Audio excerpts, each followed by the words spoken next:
Welcome back to the podcast. My name's Ken Matthews. And before we get to the next segment, I want to cover something that we talk about this every day in some shape or form. The value of truth, how we pursue the truth. We like having fun getting to the truth. How grateful I am that there are people that appreciate the truth and support my different platforms. In particular, pay $5.99 a month to hear me regularly on Subscribestar, which is still censorship-free, knock on wood. I've been wanting to do this podcast now. I'm 3 years into it after leaving talk radio, and prior to talk radio, 20 years of top 40 radio, where you really didn't have to worry about lying. Lying wasn't really part of the equation because it was entertaining, it was fun. You know, you're talking about Beyonce's wedding, and you're interviewing pop artist, and you're giving away tickets, and you're having fun. You're entertaining people. I happen to be a morning guy for well over 20 years on multiple stations, mostly on the East Coast. Then I moved in after my awakening in 2008. Awakening being that moment where I said, my God, this just doesn't feel right. There's something going on in this country that doesn't, it's just lie after lie after lie. And some of it had to do with politics. At the time, I was working in politics. And I realized that lying is a way of life in so many areas in our culture, and it causes a lot of problems. So in 2008, my awakening occurred where I said, I want to get into a format or get in a spot where I don't have to be funny all the time or selling something all the time. We can just talk about the truth, and I can get people to weigh in on it, and we can analyze it. And the only way you can analyze anything is to do it truthfully. You cannot have a analysis without the truth. You can't have an investigation without the truth. Really, there's not much you can do unless it's truthful.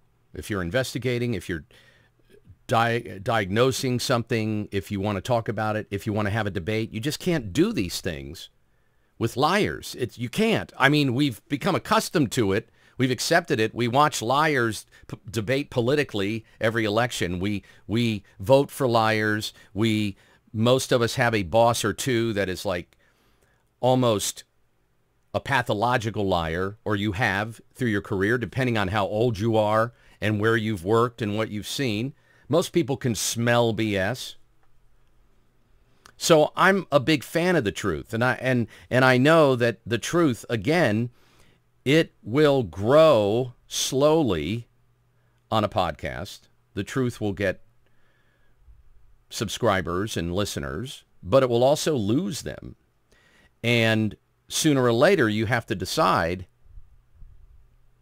do you want to pursue the truth consistently, or do you want to take that list? Someone's always handing you a list, whether it's radio, TV, cable, whatever. They're always giving you a list. Here's how we do it. You don't talk about that. You don't talk about this. And if you talk about that, you better have this opinion. And I'm just not that guy. Now, maybe it's because I'm from Jersey. Maybe it's because, I don't know. I'd rather be truthful, to be honest. Anyway, so I thought I would share with you some lies, or I should say some questions that liars will always ask. And when you are done hearing these, your takeaway is going to be, as a truth-pursuing person, as someone who doesn't lie, especially if you're watching this, you're pursuing the truth, you're not a liar, you'll immediately realize, oh my God, I can't believe so-and-so has asked me that question or this and that. And there's roughly five. There's probably more. But liars will always ask some, if not all of these questions at one point in an interaction where you are being truthful or exposing the truth. Number one, why don't you trust me? Have you heard that before? Why don't you trust me? Honest people know trust is earned. And they don't need to demand it. They don't need to spin it around and play that game with you. Why don't you trust me? Don't you trust me? Do you think I'm lying? Now, when someone said, and that's number 2, by the way, when someone asked me this question, are you calling me a liar? Yes. Now, too often I've said that after I've told someone, I think you're lying. And their response is, I'm not lying. Here are the facts. If their response is, are you calling me a liar? My response is, yes, I'm calling you a liar because you're lying. And that's usually when I get fired because they're usually the boss. Not always the boss. I'm just saying that. I'm not saying that being truthful is not going to cost you. But I will say this. At the end of the day, it's more fun telling the truth than it is lying. I have to say that. I didn't always think that. But it is really, that's where the fun is. The fun is in the truth. That's why we say we have fun getting to the truth. Now, sometimes the truth is, it is dark. And wow, does it piss people off. One day you're up, the next day you're down. But if you're telling the truth, you learn, all right, it is what it is. That's the truth. I mean, here's the evidence. That's the truth. Give you a quick example. Yesterday we were talking about a particular issue. And I posted something. It's a very high-profile issue that's going on now. I'll probably talk about it in the next segment. But I just wanted to focus on these questions. And I put it up on several of my platforms, and someone came in and said, someone posted, I don't know where you get this crap, but take it down. So then I posted all the facts. It turned out that it was true. But I couldn't stop. I had to pummel his post with evidence. Now, I didn't need to do that, but I have to say it was more fun. It was more fun than trolling him or memeing him. It was just more fun, posting 32 pieces of evidence that proved exactly what I posted was accurate. That was fun. So the truth can be fun, but it's also going to lose you subscribers and friends. But, if you lose friends because you're telling the truth, who wants a friend that needs to be lied to? Or who wants a friend that doesn't want to engage on the truth? Here's another one. Who told you that?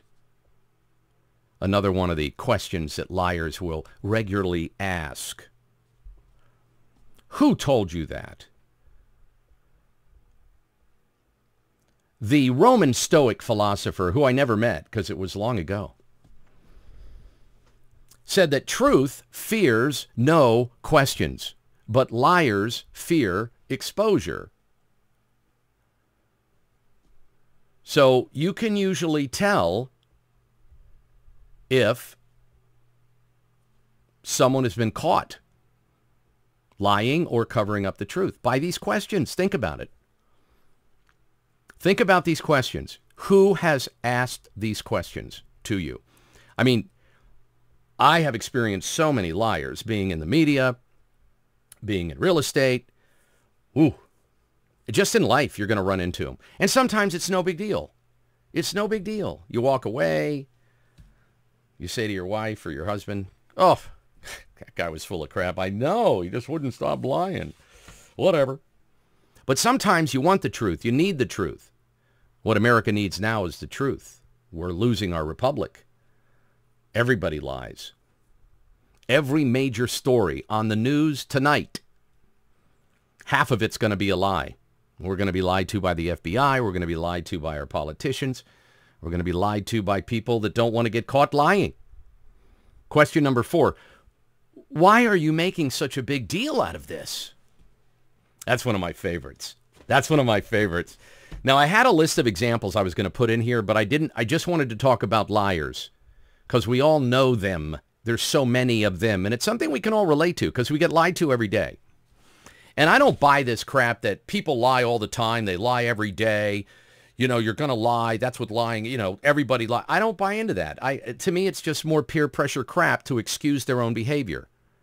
You don't have to go through life lying. You don't have to say, well, there's going to be times that you're going to have to. Nah, not really. Unless you're in an intelligence organization and you have a cover or a legend you have to maintain. I mean, most of us don't have that. Or maybe you do, and I've fallen for it, and you're an agent, and I don't know. Why are you making such a big deal out of this? All that is guilt shaming, and liars downplay your instincts because they fear being caught, so they want to guilt shame you. They want you to walk away and say, maybe I was making a big deal out of it. You're not making a big deal out of it. If you're in, and by the way, Mike, I don't do this. My glasses need to be fixed. My wife told me to get them fixed 2 months ago because the one thing is like flopping in the breeze, flopping.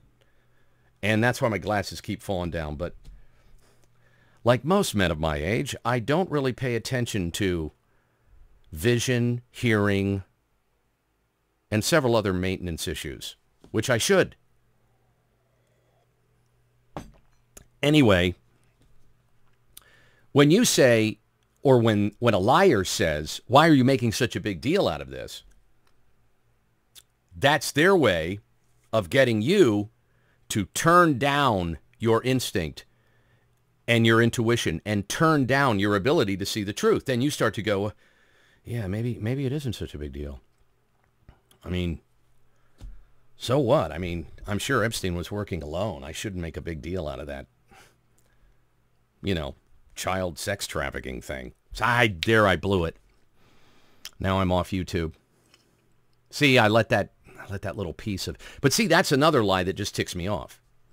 You see, and that was, by the way, as long as we're going down the road, as long as we're on that topic for now, which makes people uncomfortable and you get banned from YouTube when you talk about the truth, which really concerns me because why don't you want the truth coming out about this? But anyway, it's exactly what the president's administration and the president were doing with that fourth question I just said. Why are you making such a big deal out of this? These are shut down methods. These are ways that the question is flipped and it's supposed to put you back because you're a truth seeker. And that's how you slow truth seekers down. You make them doubt themselves. You threaten them.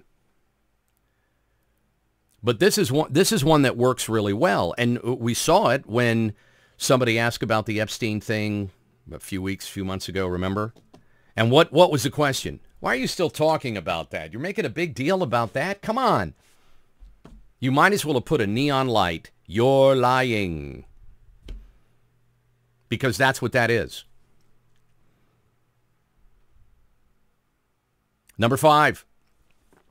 Can we just move on? That's another one. Oh, that's my favorite. Now, sometimes people will just say it because you're just, you're taking too much time on the menu. Like my wife takes way too much time on the menu. I don't think she's lying about the menu, but she just takes too long. I think in general, women take too long to order anything. She orders me rather quickly, though. She can order me around. But as far as the restaurant thing, I can't stand it. I mean, when someone says, here's a menu, would you like some extra time? No, I'm ready. I'm going to take this. Thank you. And then there's always someone that's going to take way too long. So then I might say, as someone who tells the truth, I might say, can we move on with the menu a little bit? I mean, okay. So this is a different thing than that. This is, can we move on from this exposure of the truth? That's what a liar is asking. A liar is asking, can't we just move on? Because truth seekers want resolution. We want resolution. Truth seekers, we want closure. That's why you always say, we're never going to get closure unless we know the truth, unless we investigate it, unless we vet everything. Liars don't want that at all. Can't we just move on? I mean, we know who killed Charlie Kirk. The FBI said it. That they told us. They said it. They never lie. Can't you just move on? Can't you just accept it? My goodness. Oh, who are you going to doubt next? Barack Obama? Joe Biden? Let's just move on. No. Liars want silence. They do not want investigations. So those are 5 questions that proven liars will ask, either regularly or a handful of those lies or whatever. That's what they do. So, and you can trust me. That's kind of a joke there, actually, but you can. So, thanks again for your support. But keep your eyes and ears open for those questions. I'm fascinated by those questions. And that's all we get. That's all we've been getting lately. From every single person or part of our community that we have said, can't you just tell us the truth? And then you get those questions. Because they're never going to say no. They're never going to say, no, we're not going to tell you the truth. They're going to put it back on you. They're going to play the shame game, the blame game, the insult game, which is one of my favorites. Here's an example of that. You're a science denier because you ask a doctor an intelligent question. People that lie are not expecting you to question them. And when they are expecting you to question them, there's always a system to respond. And that's what that is. That's all you're hearing when people are shaming you, blaming you, calling you names, making up things you're not. That's all that is. Truth would eliminate so much of this. The trick is to get enough truth in the situation, in the conversation. That's what we're trying to do. I'll see you on the next podcast, by the way. Thanks. God bless you. Have a great day.